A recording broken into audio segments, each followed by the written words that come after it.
ભરૂચમાં લોકસભાની ચૂંટણીનો ગરમાવો જોવા મળી રહ્યો છે। સાંસદ મનસુખ વસાવાનું નિવેદન સામે આવ્યું છે। ભરૂચ બેઠક ઉપર ત્રિપાખીયો જંગ ખેલાશે। ફૈઝલ પટેલના પોસ્ટરો અંગે પ્રતિક્રિયા સામે આવી છે। સ્વર્ગસ્થ અહેમદ પટેલના પુત્રી મુમતાઝ પટેલ અંગે કોંગ્રેસ તરફથી ચાલતી ચર્ચા અને પુત્ર ફૈઝલ પટેલના શહેરમાં લાગેલા પોસ્ટરો અંગે સાંસદે પ્રતિક્રિયા આપી। તેમણે દાવો કર્યો કે ત્રિપાખીયો જંગ પણ જીતશે તો ભાજપ જ। કોંગ્રેસે પણ મુમતાઝ પટેલને અથવા તો ફૈઝલ પટેલને મૂકવાની છે વાત નક્કી છે।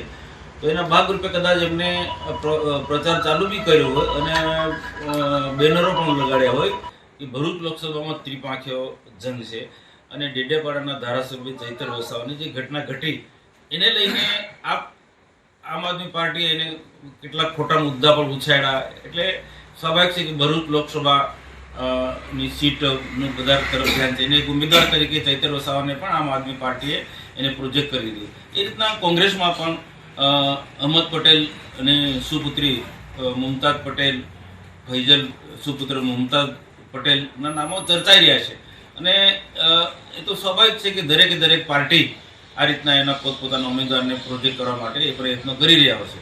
બંને ભાઈ બહેન છે એટલે પોલિટિકલી કદાચ વિષય મુકતા હશે પણ બંને ભાઈ બહેન આમને સામને કોઈ દિવસ હોઈ ના શકે। એમનો એ તો પાર્ટીનો આંતરિક મામલો છે। પાર્ટી એમનો જે નિર્ણય કરશે।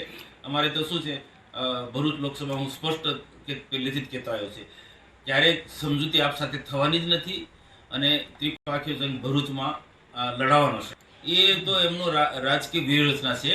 એને કોઈ પણ દિવસ ભાઈ બહેન અને એટલું એવું પરિવાર જે છે અહેમદ પટેલના જે સંસ્કારો બંને ભાઈ બહેનમાં છે એટલે ક્યારેક પણ એ આમને સામને એ નહીં આવે। એ સમય આવશે ત્યારે તે દિવસે એમના પાર્ટીના જે વરિષ્ઠ લોકો જે નિર્ણય કરશે એ પ્રકારે જ થવાનું છે।